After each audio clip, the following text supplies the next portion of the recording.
Fala turminha, professor Samuel Doria, mais uma vez falando de matemática com vocês. E aí, tudo bem com vocês? Vamos iniciar mais uma semana com os nossos estudos de matemática.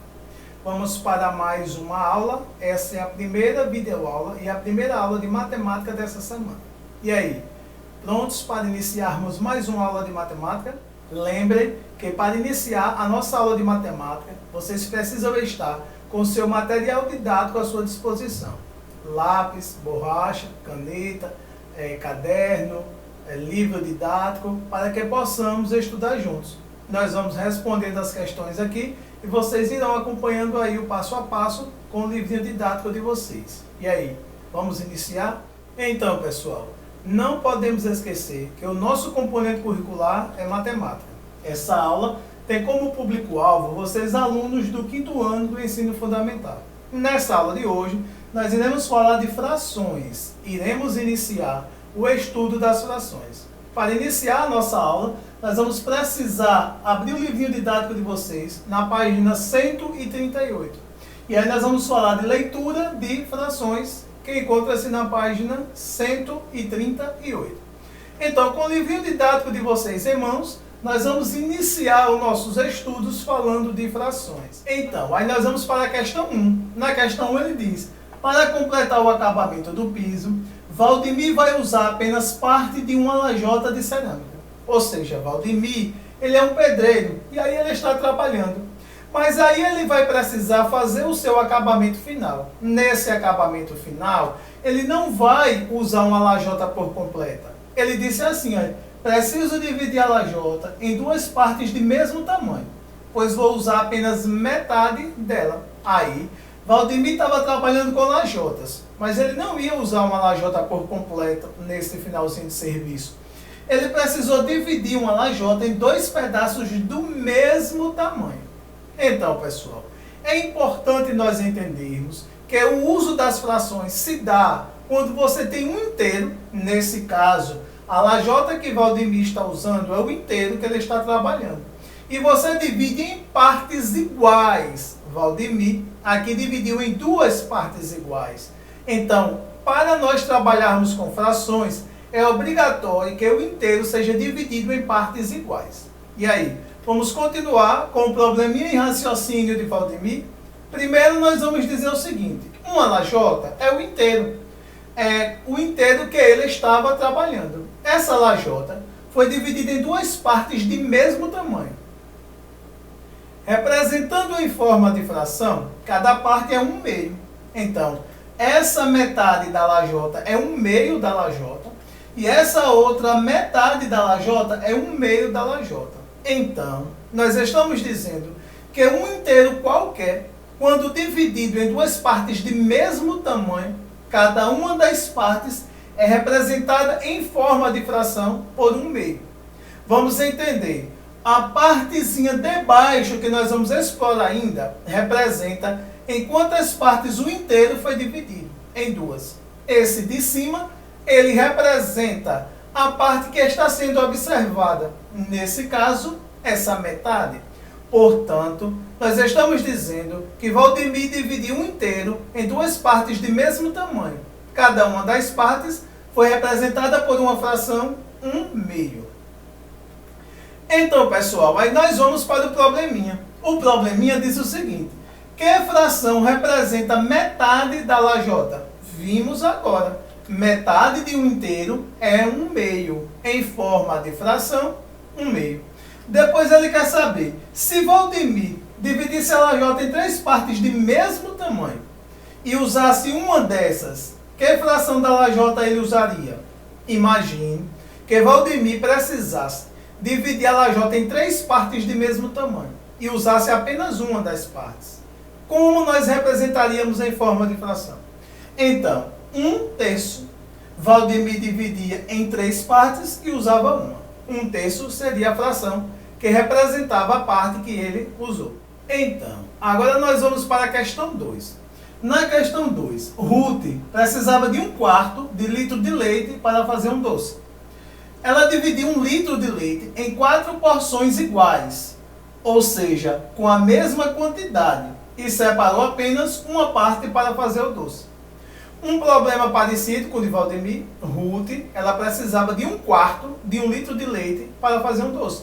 Aí, ela pegou o litro de leite, dividiu em 4 porções de mesma quantidade e usou apenas uma para fazer o doce.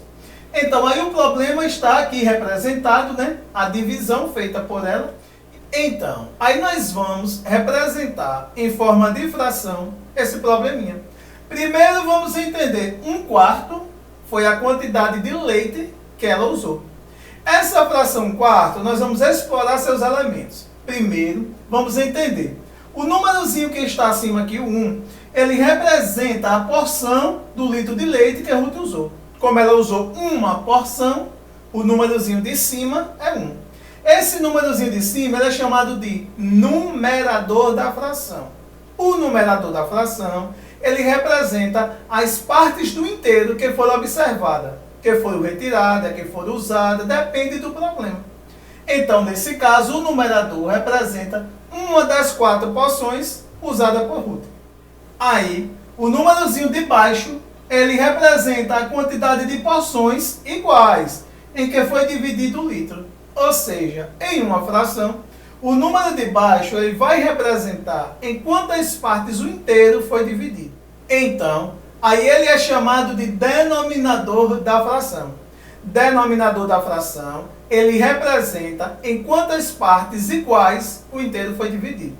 Então, uma fração ela é formada por numerador, tracinho da divisão, esse tracinho representa uma divisão, e denominador. Então, pessoal, vamos continuar com nossa aula falando de frações. Então, falando de frações, aí ele quer saber o seguinte: se Ruth precisasse de 1/5 de 1 litro de leite, como ela poderia fazer para obter essa fração? Imagine que Ruth, ao invés de precisar de 1/4, precisasse de 1/5. Como ela faria para obter essa fração? Simples, ela ia dividir o litro de leite em 5 partes iguais, ao invés de 4, e utilizar apenas uma. 1/5 seria a fração que representava essa quantidade. Então, falando de frações de uma quantidade, nós vamos para um probleminha do livro de vocês. Antônio convidou 50 pessoas para comemorar seu aniversário em sua casa. Conferindo a lista de convidados, percebeu que 2/5 dessas pessoas eram homens e 3/5 eram mulheres. Olha que interessante, Antônio convidou 50 pessoas para comemorar o seu aniversário. Ao chegarem em sua casa, ele percebeu que 2/5 das pessoas que ali estavam eram homens e 3/5 eram mulheres. E aí, vamos ver o que o problema quer saber em relação a essa explanação? Então, ele quer saber o seguinte: quantos homens foram convidados? Então, para saber a quantidade de homens, nós vamos calcular 2/5 de 50. 50 é o todo, é a quantidade geral de pessoas que foram convidadas. Dessas pessoas, nós vamos tirar 2/5, porque 2/5 representa a quantidade de homens. Então, faremos o seguinte. Primeiro, nós vamos fazer assim. Para calcular 1/5 de 50, basta a gente dividir 50 por 5.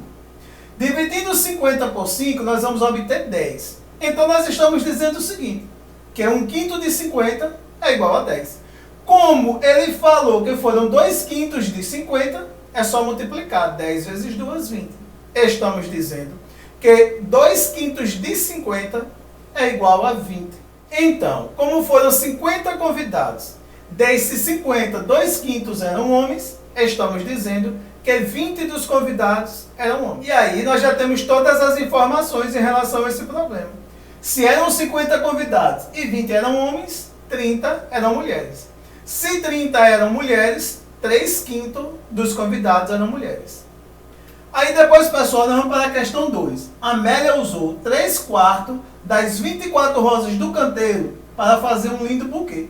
Quantas rosas ela usou para fazer esse buquê? Ou seja, nós vamos calcular 3/4 de 24. 24 era a quantidade total de rosas que ela tinha. Ela usou 3/4. Aí nós vamos calcular. Então, pessoal, calculando, basta dividir 24 por 4. Quando nós dividimos 24 por 4, nós vamos achar 6. Daí, nós vamos fazer o quê? Pegar e multiplicar. 6 vezes 3 dá 18. Então, ela usou 18 rosas. Por que nós fizemos esse processo? Primeiro, porque o inteiro é 24. Ele foi dividido em 4 partes iguais. Cada uma das 4 partes é representada por 6 rosas. Como ela usou 3 das 4 partes, basta nós multiplicarmos. 6 vezes de 3, encontraremos 18. Logo, ela usou 18 das 24 rosas que ela tinha para fazer o buquê. Então, vamos para mais um probleminha. Observe o que aconteceu na casa de Bernardo e Cauã e, em seguida, faça o que se pede. Então, vamos lá. Antes, olhe, Bernardo estava vendo uma torta de chocolate bem recheada. O que foi que aconteceu com Bernardo e a torta? Ele foi comer a torta. Então, aí depois veio seu irmão, Cauã. E aí Cauã não gostou. Olha o que Cauã disse: você comeu uma torta inteira. Aí Bernardo respondeu para ele: não, eu só comi 4 quartos. Olha que interessante. Cauã foi indagar com Bernardo sobre ele ter comido a torta inteira. Aí ele respondeu que não comeu a torta inteira. Ele comeu 4 quartos da torta. E aí, pessoal, o que vocês acham dessa resposta? Qual é a diferença existente entre uma torta inteira e 4 quartos de uma torta? Deixe aqui nos comentários a sua resposta, a sua opinião. Então, letra A, Bernardo comeu a torta inteira. Letra B, 4 quartos da torta são o mesmo que quanto? A torta inteira? Depois ele quer saber, 4 quartos representa um inteiro. Logo, 4 quartos é igual a quanto? Vamos ver? Você acha que ele comeu a torta inteira? Eu acho que sim. Sim, porque 4 quartos é igual a um inteiro. 4 dividido por 4 é 1. Depois ele quer saber, 4 quartos da torta são o mesmo que? São o mesmo que uma torta inteira. E 4 quartos representam um inteiro. Logo, 4 quartos é igual a 1.